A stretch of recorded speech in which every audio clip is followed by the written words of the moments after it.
하나님 말씀은 로마서 10장 2절 3절입니다. 로마서 10장 2절 3절 우리 한 목소리로 하나님 말씀 함께 읽으면서 하나님 말씀 받겠습니다.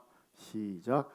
내가 증언하노니 그들이 하나님께 열심히 있으나 올바른 지식을 따른 것이 아니니라.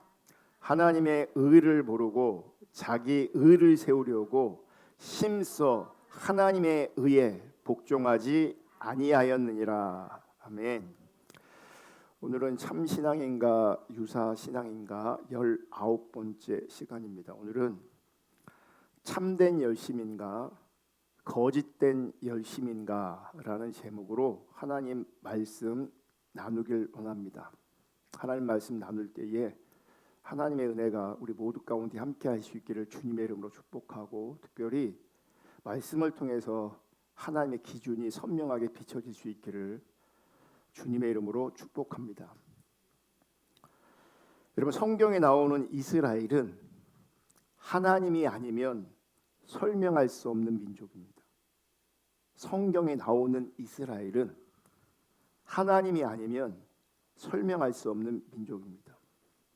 신명기 7장 7절부터 보시면 여호와께서 너희를 기뻐하시고 너희를 택하심은, 그러니까 이스라엘 백성들을 택하신 이유가 나오는데, 너희가 다른 민족보다 수요가 많기 때문이 아니니라. 너희는 오히려 모든 민족 중에 가장 적으니라. 여호와께서 다만 너희를 사랑하심으로 말미암아 또는 너희의 조상들에게 하신 맹세를 지키려 하심으로 말미암아 자기의 권능의 손으로 너희를 인도하여 내시되 너희를 그 종되었던 집에서 애굽 왕 바로의 손에서 속량하셨나니. 그러면 하나님은 이스라엘을 선택하시되 이스라엘이 매력이 있어서, 이스라엘이 힘이 있어서, 이스라엘이 잘나서 선택한 것이 아니었습니다. 전적인 하나님의 은혜로, 하나님의 사랑으로 이스라엘을 선택하신 겁니다. 하나님의 전적인 은혜와 사랑으로 이스라엘은 선택을 받은 겁니다. 이스라엘은 하나님의 선택뿐만 아니라 출애굽의 과정에서, 출애굽 이후와 광야를 지나면서 그들은 하나님의 놀라운 능력을 직접 본 사람들이고, 더 나아가 그 하나님의 능력을 직접 체험한 사람들입니다. 이런 이스라엘 백성들은 자신들이 하나님을 안다라고 생각했습니다. 어쩌면 이스라엘 백성들이 하나님을 안다라고 생각하는 것은 너무나 당연한 것입니다. 왜요? 이스라엘은 하나님이 아니면 존재할 수 있는 나라가 아닙니다. 이스라엘은 하나님 때문에 존재하는 민족입니다. 그러니 당연히 그들은 하나님을 믿는다고, 하나님을 안다고 생각했을 것입니다. 또한 이스라엘은 하나님을 향한 종교적 의식을 멈춘 적이 없습니다. 단 한 번도. 멈춘 것이 아니라 종교적 의식에 나름 진심이었고 나름 열심이었습니다. 그러니 그들은 당연히 하나님을 안다라고 생각했을 것입니다. 하나님을 안다라고 여겼을 것입니다. 그런데 하나님께서 선지자들을 통해서 이스라엘 백성들에게 하신 그 말씀들을 보면 그들은 스스로 하나님을 안다 생각하고 여겼을지 몰라도, 하나님은 그들이 하나님을 안다라고 생각하는 것, 하나님을 안다라고 여기는 그것을 틀렸다고 반복적으로 말씀하고 있습니다. 특별히 호세아서를 보면 이 부분을 보다 선명하고 분명하게 보여주고 있습니다. 호세아 4장 1절, 이스라엘 자손들아 여호와의 말씀을 들으라. 여호와께서 이 땅 주민과 논쟁하신다니 이 땅에는 진실도 없고 인애도 없고 하나님을 아는 지식도 없고. 지금 호세아 시대의 이스라엘 백성들의 상태는 진실도 없고 인애, 즉 하나님을 사랑하는 것도 없고 하나님을 아는 지식도 없습니다. 무슨 말이에요? 그들은 하나님을 모른다는 겁니다. 왜 진실도 없고 왜 하나님을 사랑함도 없고 왜 그들은 하나님을 모를까? 그러면 하나님을 안다는 그들의 생각과 상관없이 그들에게는 하나님이 없기 때문입니다. 그들에게 하나님이 없었습니다. 여러분, 진실만 하더라도, 진실도 없고 인애도 없고 하나님을 아는 지식도 없다 그랬잖아요. 이 진실만 하더라도 우리가 하나님을 인식해야, 그리고 하나님이 있어야 우리가 진실할 수 있습니다. 하나님 없는 사람은 진실할 수가 없습니다. 여러분, 하나님이 없으면 나는 진실해라고 여길지라도, 혹은 다른 사람이 당신은 참 진실한 사람이야 인정해 줄지라도, 여러분에게 하나님이 안 계시면 여러분은 하나님 앞에서 절대로 진실한 존재가 아닙니다. 여러분은 하나님 앞에 진실하십니까? 이 질문 앞에 여러분의 대답은 중요하지 않습니다. 여러분, 우리가 하나님 앞에 진실하다면 그 진실은 하나님 앞에 신실함으로 나타납니다. 다시 한번 말씀드릴게요. 여러분이 혹은 우리가 하나님 앞에 진실하다면 그 진실은 하나님 앞에 신실함으로 나타납니다. 그러므로 하나님 앞에 신실하지 않으면, 하나님 앞에 신실하지 않다면 그 사람은 하나님 앞에 진실한 사람이 아닙니다. 다음 PPT 띄워주시면 진실과 신실의 관계 한번 볼게요.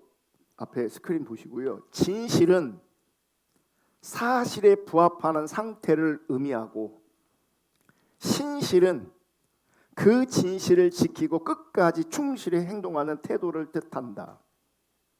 따라서 진실이 객관적 내용이라면 신실은 그 진실을 삶과 관계 속에서 일관되게 실천하는 성품이다. 진실과 신실은 아주 밀접하게 관계되어 있습니다. 우리는 내가 노골적으로 거짓말하지 않는 것으로 나는 진실한 사람이라고 생각합니다. 혹은 남을 의도적으로 속이지 않는 것으로 나는 진실하다고 생각합니다. 혹은 나름 진정성을 가지고 있다고 생각해서 스스로 진실하다고 여길 수 있습니다. 하지만 내가 사람들 앞에 노골적으로 거짓말하지 않을지라도, 의도적으로 내가 속이지 않을지라도, 나름 내 안에 어떤 진정성이 있을지라도 내가 하나님 앞에 신실하지 않으면 그분은 하나님 앞에 진실하지도 않은 겁니다.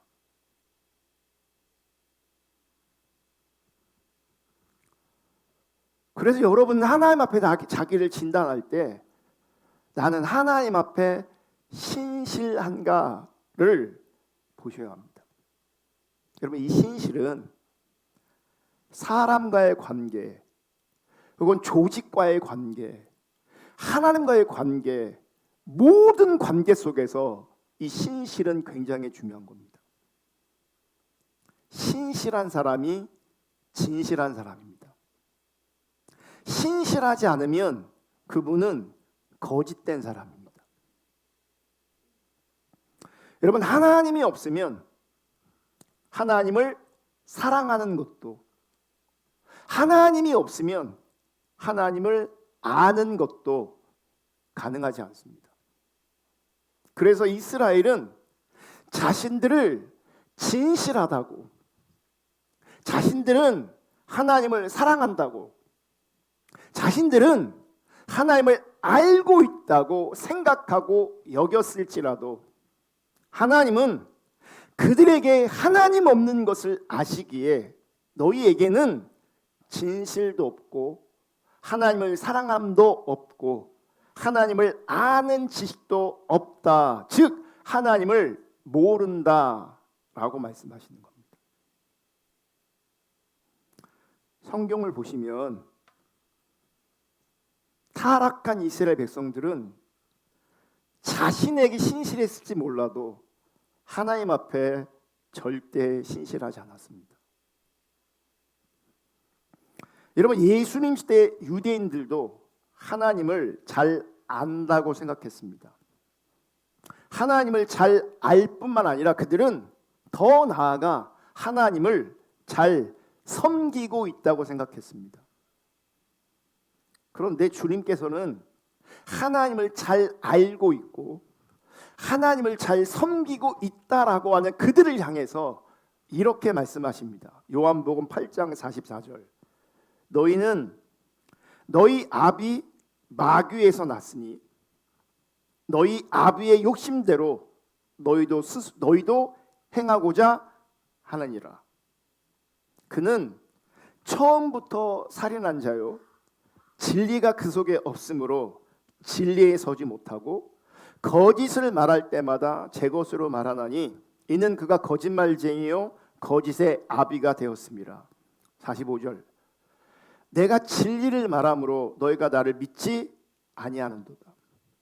하나님을 안대요. 그리고 하나님을 자기들은 잘 섬기고 있대요. 근데 그들을 향해서 예수님께서 어떻게 진단하시냐면 너희는 너희 아비 마귀에서 났으니 너희 아비의 욕심대로 너희도 행하고자 하느니라 그래요. 유대인들은 너희 아비 즉 사단의 욕심대로 행했습니다. 욕심대로. 그런데 보세요. 욕심이라고 하면 부정적 뉘앙스가 굉장히 강합니다. 부정적 뉘앙스가. 그래서 자기를 더 보지 못하게 합니다. 그러니까 사단의 정체성 중에 하나가 뭐냐면 욕심이에요. 근데 바리새인들, 유대인들에게 뭐라고 말씀하시니? 너희 아비는 사단이라고 말해요. 이 얘기는 너희도 너희 욕심대로 행하고 있다고 말씀하고 있는 거예요. 욕심. 그럼 이걸 우리한테 적용해야 되잖아요. 그럼 나는 욕심이 있는가? 이렇게 적용한단 말이죠. 그러니까 욕심은 부정적 표현이고 부정적 뉘앙스이기 때문에 우리는 본능적으로 나랑 안 맞다고 착각합니다. 욕심이란 단어를 사용하면. 그런데 이 욕심에 해당되는 다른 성경 번역들은 욕심을 욕망으로 번역합니다. 그러니까 너희 아비의 욕망대로 너희도 행한다. 이렇게 말씀하고 있는 거예요. 그럼 욕망이 뭡니까? 내가 바라고 원하고 내가 갈망하는 겁니다. 그러니까 욕심이라는 단어를 쓰면 굉장히 부정적으로 느껴져서 나랑 일치시키려고 안 합니다. 우리는요 내가 욕심이 없다고 생각합니다. 근데 정확하게는 욕심이 아니고 욕망이라고요. 욕망. 내가 바라고 원하고 갈망하는 것이라고요. 즉 자기 중심적인 자리에서 내가 바라고 원하고 갈망하는 삶을 사는 거예요. 이 욕망이 욕심인 겁니다. 이 욕망이 나에게는 욕심으로 인식되지 않는 거예요. 여러분, 이 욕망이, 이 자기중심이 통제되지 않습니다. 통제되지 않는 이유가 있습니다. 예수님께서 이렇게 말씀하세요. 너희는 너희 아비 마귀에서 났으니, 44절 다시 한번 보여주세요. 너희는 너희 아비 마귀에서 났으니 너희 아비의 욕심대로 너희도 행하고자 하느니라. 너희 아비의 욕망대로 너희도 행하고자 하느니라. 그는 처음부터 살인한 자요, 진리가 그 속에 없으므로 진리에 서지 못하고. 자기중심이, 욕망이 왜 통제되지 않는가? 그 속에 진리가 없기 때문이에요. 그 속에 진리가 없다는 얘기는 그 속에 하나님이 없기 때문이에요. 하나님이 없고 진리가 없기 때문에 그를 지배하고 그를 이끌어가는 것은 그의 욕망입니다. 그가 바라고 그가 원하고 그가 갈망하는 것. 그래서 그들은 진리 가운데 서지 못합니다. 진리 가운데. 예수님이 45절 보시면 진리를 말씀하시는데 예수님을 믿지 못합니다. 진리를 말씀하는데 못 믿어요. 이유가 뭔지 아십니까? 그들의 욕망 때문입니다. 그들의 자기 중심성 때문입니다. 여러분, 자기 중심적인 상태에서 욕망이 강한 것은 하나님이 없는 겁니다. 자기 중심적인 상태에서 욕망이 통제되지 않는 것은 하나님을 모르는 겁니다. 하나님이 없는 겁니다. 하나님을 잘 안다고 생각하는 그들이, 하나님을 잘 섬기다고 하는 그들이 사실은 하나님도 없고 진리도 없습니다. 오늘날 교회에 다니는 대부분의 사람들 역시 자신들이 하나님을 안다고 생각할 것입니다. 우리 시대는 하나님을 안다라고 하는 표현보다는 믿는다라는 표현을 더 많이 씁니다. 여러분, 성경적으로 보시면 믿는다라는 표현과 하나님을 안다라는 표현, 믿는다라는 표현과 하나님을 사랑한다는 표현 같은 표현이에요. 그러니까 하나님을 내가 믿는다라고 하는 그 말은 내가 하나님을 압니다, 내가 하나님을 사랑합니다 라고 하는 것이 믿는다라고 하는 표현 안에 담겨 있는 겁니다. 그러니까 오늘날 우리 기독교인들은 내가 주님을 압니다 이런 표현을 잘 안 씁니다. 못 씁니다. 그런데 나는 하나님을 믿습니다 이런 표현을 많이 씁니다. 교회 안에 있는 사람들에게 당신은 하나님을 믿습니까? 라고 물으면 당연히 아멘 합니다. 이 말은 당신은 하나님을 아십니까? 라는 질문과 똑같은 질문입니다. 다 아멘 합니다. 실제로 많은 사람들이 자신은 하나님을 믿는다고, 즉 하나님을 안다고, 더 나아가서 하나님을 사랑한다고 여기고 있고 확신하고 있습니다. 그러면 일반 성도들도 그러한데 사역자들, 목사님들은 말할 것도 없을 것입니다. 설교를 듣는 사람들도 믿는다고, 주님을 안다고, 사랑한다고 말하는데 그러면 설교를 하는 사람들은 더더욱 믿음이 있다고 여길 겁니다. 하나님 안다고, 하나님 사랑한다고 여길 겁니다. 그런데 여러분, 정말 중요한 것은 하나님을 안다고 생각하는 우리의 생각이나 우리의 감정이 아니라는 겁니다. 성경을 보시면 하나님을 믿는다, 안다, 사랑한다 그러는데 하나님은 계속해서 부정하십니다. 자기 중심이 강하면, 자기 욕망이 강하면 자기 생각과 자기 감정에 갇혀버려서 하나님의 판단과 하나님의 말씀이 들리지 않습니다. 그러니까 자기 것만 계속 주장합니다. 우겨댑니다. 자기 것만. 하나님을 안다라고 하는 생각은, 하나님을 안다라고 생각하는 우리의 감정이나 우리의 생각은 중요한 게 아닙니다. 정말 중요한 것은 우리의 생각과 감정이 아니라 하나님의 판단입니다. 하나님의 평가입니다. 그 하나님의 평가 앞에 우리가 겸손해야 합니다. 제가 볼 때 죄송하지만 정말 많은 사람들이 하나님의 평가 앞에 겸손히 엎드리는 것이 아니라 자기를 주장합니다. 믿음이 있다고, 하나님을 안다고, 하나님을 사랑한다고. 하나님은 호세아 선지자를 통해 이스라엘 백성이 진실도 없고 하나님을 사랑하는 것도 없고 하나님을 모른다라고 말씀하셨습니다. 지금 진실도 없고 인애도 없다는 것은, 하나님을 모른다는 것은, 지금 이스라엘은 하나님 없이는 설명할 수 없는 존재임에도 불구하고 실제로 그들에게는 하나님이 없다는 겁니다. 하나님이 아니면 설명할 수 없는 존재인데 사실은 하나님이 없어요. 우리가 이렇게 모여 있잖아요. 하나님이 아니면, 예수님이 아니면, 신앙이 아니면 우리가 여기 모여 있는 이유가 설명되지 않습니다. 근데 하나님이 없을 수 있습니다. 신앙이 아닐 수 있습니다. 그리고 하나님이 없기에 나타나는 특징이 있습니다. 거룩이 무너지고 도덕이 무너집니다. 여러분, 성경을 가만히 보시면 자기 중심성이 강하면 하나님 관점에 인격적인 열매가 안 나옵니다. 여러분, 자기 중심성이 강하면 비인격적인 존재가 됩니다.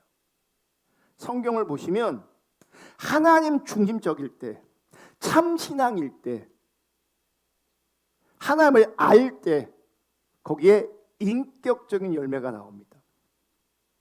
그게 성령의 열매입니다.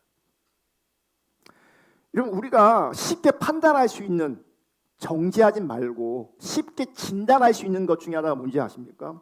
어떤 이에게 상식이 무너지고 비인격적인 모습이 나오잖아요. 정확하게 그건 신앙이 아닙니다.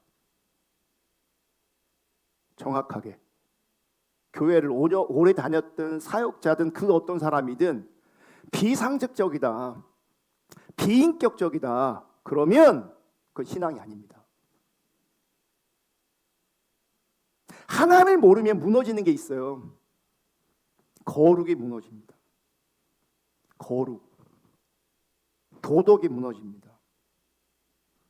북왕국 이스라엘의 멸망기에 이스라엘은 하나님 관점의 거룩과 도덕이 완전히 무너졌습니다. 완전히. 왕들은 다 타락했고 제사장을 비롯한 사회 모든 계층이 하나님 관점으로 타락했습니다. 즉 총체적 타락입니다. 총체적. 아모스에 보시면 그 총체적 타락을 이렇게 표현합니다. 내가 너희 절기들을 미워하여 멸시하며 너희 성회들을 기뻐하지 아니하나니. 자, 절기, 성회, 이게 다 예배와 관련된 거예요. 신앙과 관련돼 있다고요. 그런데 너희 절기들을 미워하며 멸시하며 너희 성회들을 기뻐하지 아니하나니. 22절. 너희가 내게 번제나 소제를 드릴지라도 내가 받지 아니할 것이요 너희의 살찐 희생의 화목제도 내가 돌아보지 아니하리라. 내 노랫소리를 내 앞에서 그칠지어다 내 비파 소리도 내가 듣지 아니하리라. 뭐냐면 철저하게 그 시대 신앙이 타락해 있음을 보는 거예요. 그래서 그들이 예배하는 예배를 도무지 주님께서 받을 수가 없는 거예요. 그게 어떤 형태의 예배이든 간에. 24절. 오직 정의를 물같이 공의를 마르지 않은 강같이 흐르게 할지어다. 이게 뭘 말하냐면 거룩과 도덕의 타락을 말합니다. 왜 이렇게 말하겠어요? 그 시대에 정의가 무너졌고 그 시대에 공의가 무너진 겁니다. 그러니까 총체적으로 타락해 있었어요. 총체적으로. 왜요? 하나님이 그들 가운데 없었어요. 그들이 하나님을 몰라요. 호세아 4장 1절에 진실도 없고 인애도 없고 하나님을 아는 것도 없다라고 진단하시면서 바로 호세아 4장 2절을 보시면 이렇게 말해요. 있는 것이라고는 그들에게 있는 것, 없는 게 뭐라고요? 진실도 없고 하나님을 사랑하는 것도 없고 하나님을 아는 것도 없어요. 근데 그들에게 있는 것이 있어요. 그들에게 있는 것이라고는 저주와 사기와 살인과 도둑질과 간음뿐이다. 사륙과 학살이 그칠 사이가 없다. 그러면 이 세계 지금 질서를 보시면, 세계 정세를 보시면 딱 이 절입니다. 하나님이 그들에게 없습니다.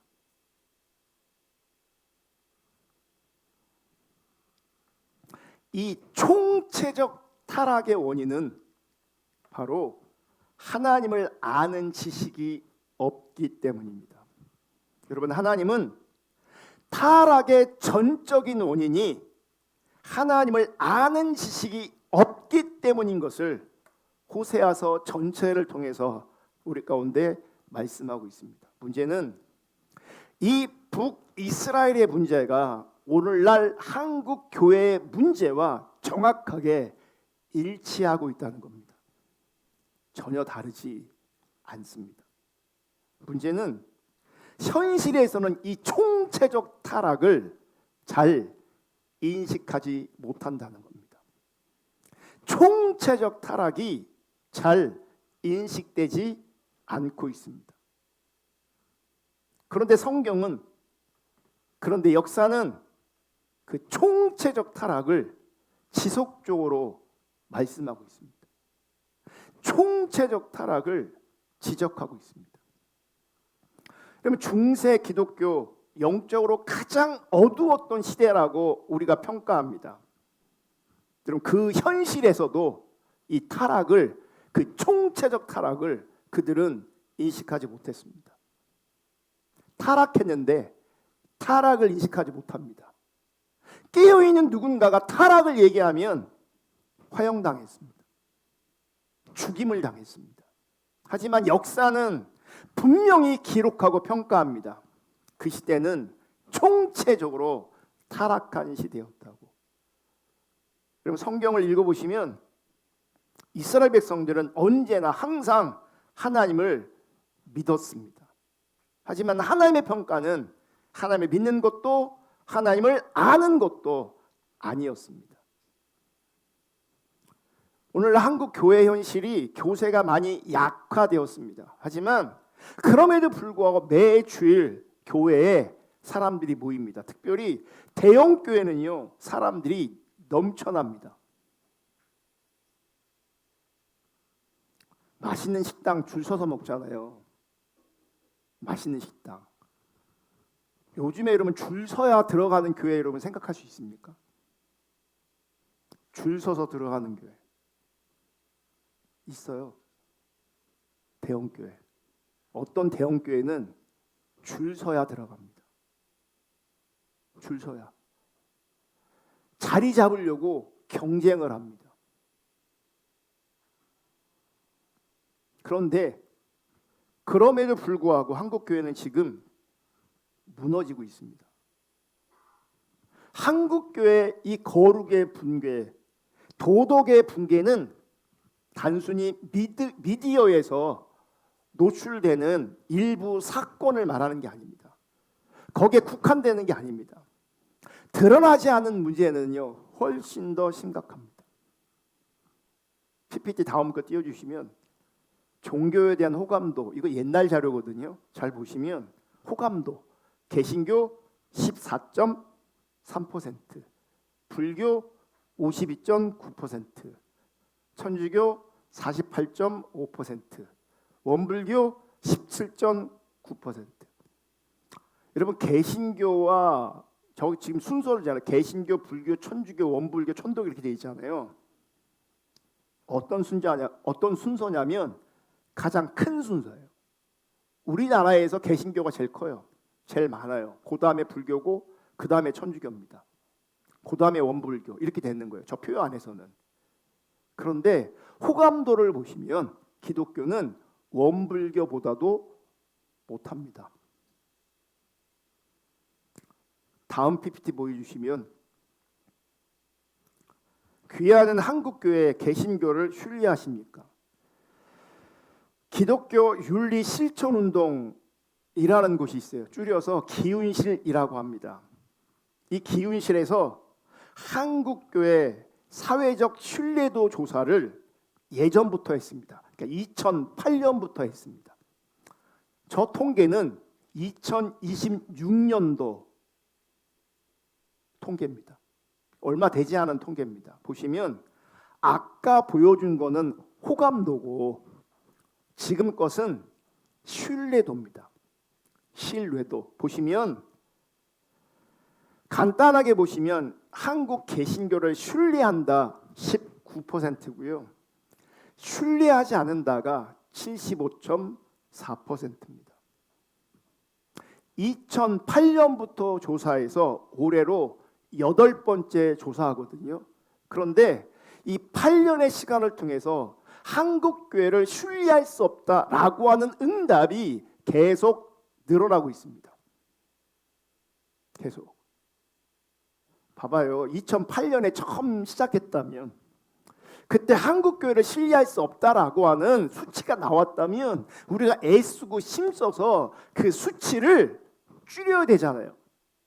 한국교회는 신뢰할 만하다라고 하는 소리를 들을 수 있도록 회개하고 돌이켜야 되잖아요.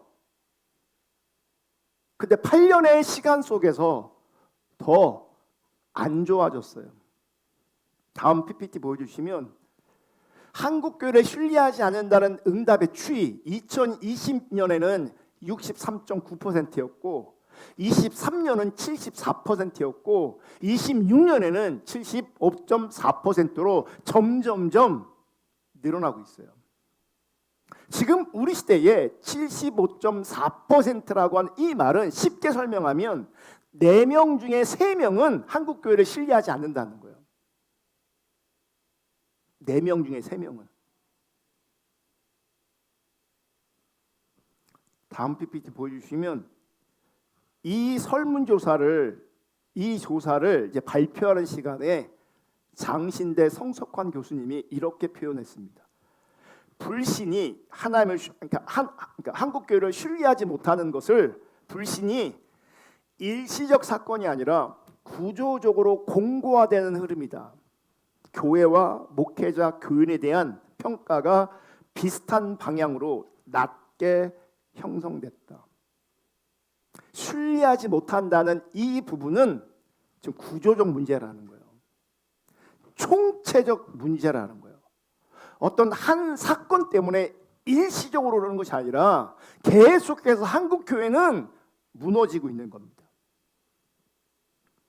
한국 교회를 신뢰할 수 없다라고 한 그 불신의 원인 중에 하나가 뭔지 아십니까? 다음 PPT. 한국 교회가 구구적으로 인식된다라고 많은 사람들이. 그러니까 세상 사람들이 볼 때 한국 교회는 구구적이에요. 여러분, 구구든 극자든 공통점이 있습니다. 이들을 움직이는 동력 중에 하나가 뭐냐면 가짜 뉴스입니다. 가짜 뉴스. 적어도 진영과 상관없이 팩트를 기반해야 하는데 이들은 자기 진영의 유익을 위해서 가짜 뉴스에 기반합니다. 호세아 시대에 진실이 없었던 것처럼 우리 시대에 진실이 없습니다. 그러면 이번 한국교회 신뢰도 조사에서 정말 심각한 것은 비기독교인들이 바라보는 한국교회를 향한 시선입니다. 이 부분을 어떤 신문 기자는 이렇게 표현해요. 제가 읽어드릴게요. 더 큰 아픔은 한국교회를 신뢰하지 않는다는 응답입니다. 불신의 응답이 75.4%로 집계되었습니다. 이는 8번 조사 가운데 가장 낮은 수치이며 반복적으로 더 낮아지고 있습니다. 이번 조사에서 가장 충격적인 것은 무종교인 가운데 한국교회를 신뢰한다는 응답이 2.2%입니다. 그러니까 신앙이 없는 사람들, 세상 사람들에게 당신은 한국교회를 신뢰합니까? 신뢰한다는 응답이 2.2%입니다. 2예요. 2.2. 그럼 천주교는 23.2입니다. 불교는 23.3입니다. 우리 개신교만 2.2예요. 그 신문 기자는 이렇게 얘기해요. 이 통계는 한국 교회가 말기 암 선고를 받은 것처럼 느껴질 만큼 충격적이다. 그럼 지금 한국 교회는요, 심각한 병이라고 표현하는 것보다는 총체적 타락의 자리에 있습니다. 총체적 타락. 그 타락이 보이셔야 되고요. 어떤 분들은 그 타락에 일조하고 있고 그 타락의 한 부분일 수도 있습니다. 왜 이 지경이 됐을까? 하나님 모르기 때문입니다. 물론 교인들은 자신들이 하나님을 믿는다고 혹은 안다고 생각할지 모르겠지만 하나님 관점에서 보면 하나님은 너희가 나를 모른다라고 평가하시고 진단하신다는 거예요. 놀라운 것은 이사야 시대, 예레미야 시대, 예수님 시대, 그리고 지금 우리 시대까지 똑같은 현상이 나타나고 있는 거예요. 그럼 예수님은 참 신앙을 대변하십니다. 그런데 바리새인으로 대변되어지는 유사 신앙은 거짓 신앙이죠. 그러니까 예수님은 참 신앙을, 바리새인들은 거짓 신앙을 대변하고 있는 겁니다. 그런데 서로가 서로에게 거짓이라고 얘기합니다. 예수님은 바리새인들에게 거짓이라고 말하고 바리새인들은 예수님에게 거짓이라고 얘기합니다.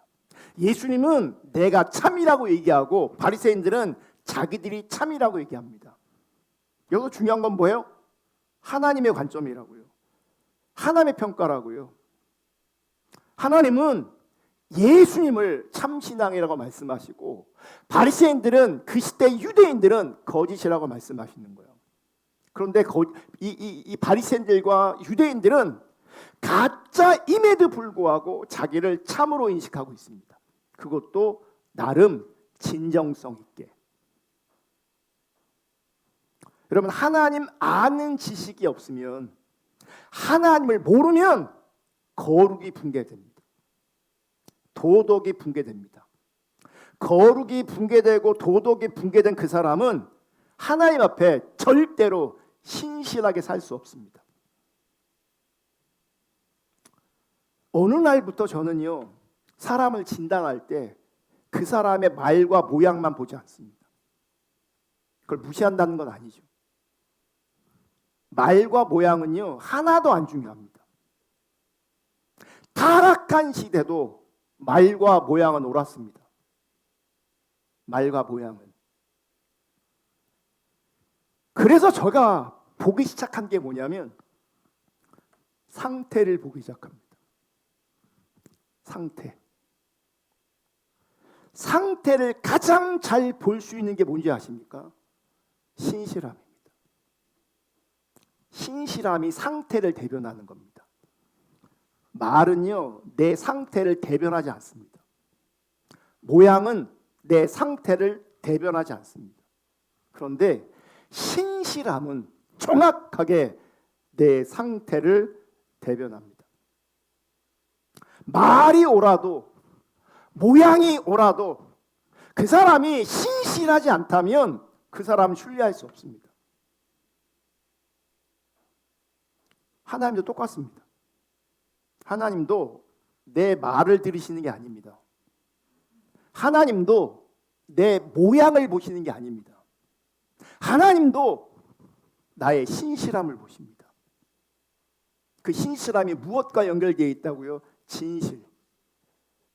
신실하지 않으면 진실하지 않은 거예요.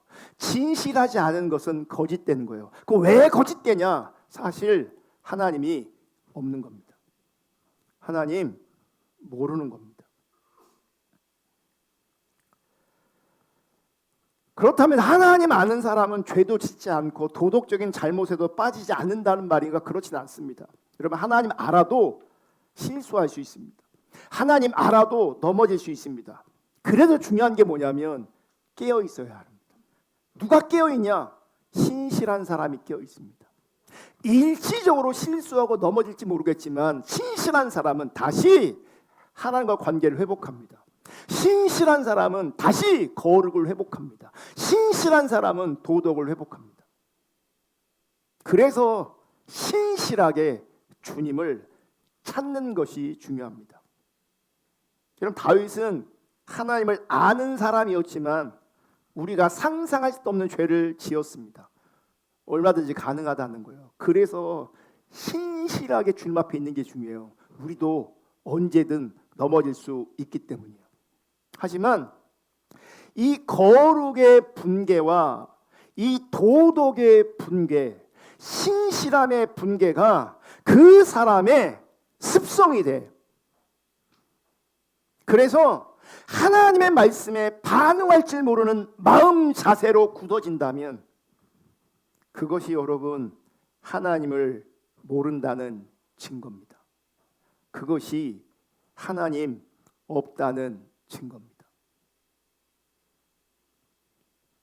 그러므로 우리는 하나님을 정말 아는가라고 하는 그 관점에서 참된 신앙이 무엇인지, 성경은 참된 신앙을 어떻게 말씀하고 있는지를 주목해야 되고요, 배워야 되는 겁니다.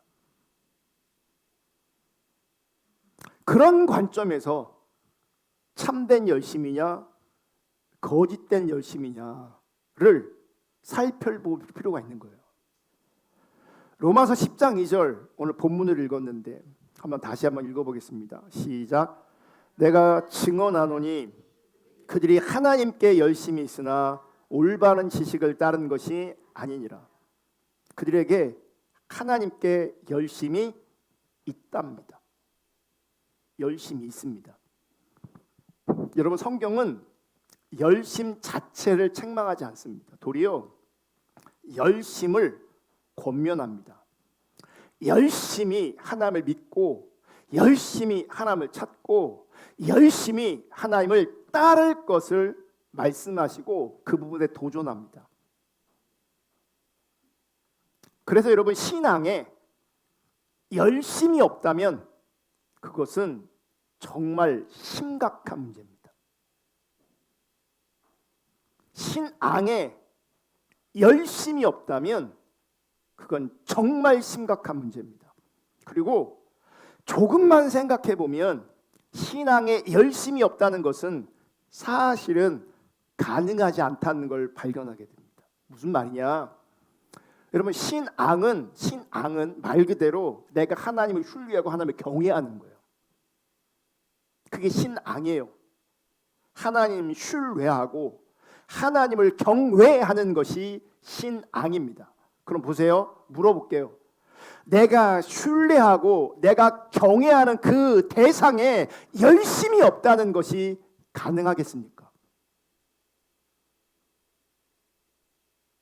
내가 신뢰하고 내가 경외하는 그 대상에 열심이 없다는 것이 가능하냐고요. 신앙이라면 당연히 열심히 따라오는 거예요. 왜냐하면 내가 신뢰하고 내가 경외하기 때문에. 그러므로 열심 없음을 책망한다면 그것은 열심히 할 것을 권면하는 게 아니에요. 열심 없음을 책망한다면 그것은 열심히 할 것을 권면하는 게 아닙니다. 그 열심 없음이 참신앙이 아닌 것을 책망하는 겁니다. 열심 없음을 말씀하실 때 너 열심히 해 이 말이 아니고, 열심 없음을 책망한다는 그 말은 너는 하나님을 안 믿는 거야, 너는 참신앙이 아닌 거야, 이렇게 책망하시는 거예요. 요한계시록을 보시면 주님은 라오디게아 교회에게 미지근하다고 책망하십니다. 미지근하다. 이 미지근하다라는 이 책망은 열심이 없는 그들의 태도와 상태를 말하는 거예요. 열심이 없는. 왜 그들은 열심이 없고 왜 그들은 미지근했는가? 참신앙이 아니었기 때문이에요. 하나님이 없었기 때문이에요. 그래서 라오디게아 교회를 보면 정확하게 예수님이 그 교회 문 밖에 계세요. 그들에게 예수님이 없어요. 당연히 그러니까 그들은 하나님을 신뢰하는 것도 하나님을 경외하는 것도 아니에요. 근데 그들은 믿음이 있다고 생각했어요. 그들은 하나님을 안다고 생각했어요. 그들은 교회로 모였어요. 지금 그러면 교회로 모이면 우선적으로 뭐 합니까? 예배합니다. 그들의 말이 성경적이고 그들의 모양이 성경적일 수 있습니다. 근데 그들에게는 하나님이 없었어요.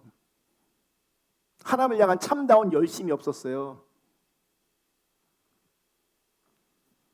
여러분, 열심이 없는데 미지근함을 책망하시니 그럼 열심히 하면 됩니까? 열심히 하는 게 맞지만 본질적인 것은요, 참 신앙을 회복하는 겁니다. 예를 들어 볼게요. 여기 한 사람이 있습니다. 어떤 사람이 있습니다. 어제는 열심히 안 했습니다. 오늘은 열심히 합니다. 그럼 뭐 달라진 겁니까? 잘 생각해 보세요. 어제는 열심히 안 했어요. 오늘은 열심히 했어요. 뭐가 달라진 거예요? 더 쉽게 예를 들어서 어제는 성경을 읽지 않았어요. 어제는 기도하지 않았어요. 내가 오늘은 성경을 읽고 오늘은 기도했어요. 뭐가 달라진 겁니까? 체감상 분명히 달라진 게 있습니다. 어제는 열심히 안 했고 오늘은 했습니다. 어제는 성경도 안 읽었는데 오늘 읽었습니다. 어제는 기도도 안 했는데 오늘은 기도했습니다. 분명히 눈으로 보여지기에는 달라진 게 있습니다. 그리고 어제 열심히 안 했는데 오늘 열심히 했다면 좋은 거죠. 어제 성경 읽지 않았는데 오늘 읽었다면 좋은 거죠. 어제 기도했는데 안 했는데 오늘 기도한다면 좋은 거죠. 하지만 그럼에도 불구하고 전혀 달라진 것이 아닐 수 있습니다. 중요한 것은 지금 당장 눈에 보이는 변화가 아니라 신실하게 지속적으로 내가 신뢰하고 경외하는 그 하나님께 열심을 내느냐, 이게 본질입니다. 이런 많은 경우요, 어떤 계기가 있습니다. 은혜를 받든지 도전을 받든지 어떤 계기가 있습니다. 계기가 있으면 감정이 동합니다. 움직입니다. 한때 열심을 냅니다. 그런데 어느덧 보면 여전히 움직이고 있지 않습니다. 여전히 열심을 내지 않고 있습니다. 이렇게 많은 사람들이 하나님 없는 자리에서 시소를 탑니다. 열심히 했다, 안 했다. 열심히 했다, 안 했다. 이거 하나님이 있는 겁니까, 없는 겁니까? 없는 겁니다. 하나님 아는 겁니까, 모르는 겁니까? 모르는 겁니다.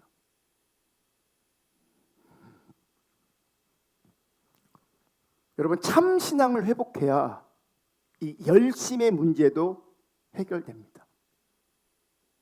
하지만 우리가 고민해야 될 지점이 있습니다. 열심히 하긴 하는데 이 열심이 참된 열심인가? 아니면 거짓된 열심인가? 오늘 여러분, 오늘 말씀을 통해서 내 안에 하나님 앞에 신실함과 열심이 없다면 죄송하지만 겸손하게 하나님, 나에게 주님이 없습니다. 내가 주님을 모릅니다. 내가 총체적으로 타락했습니다.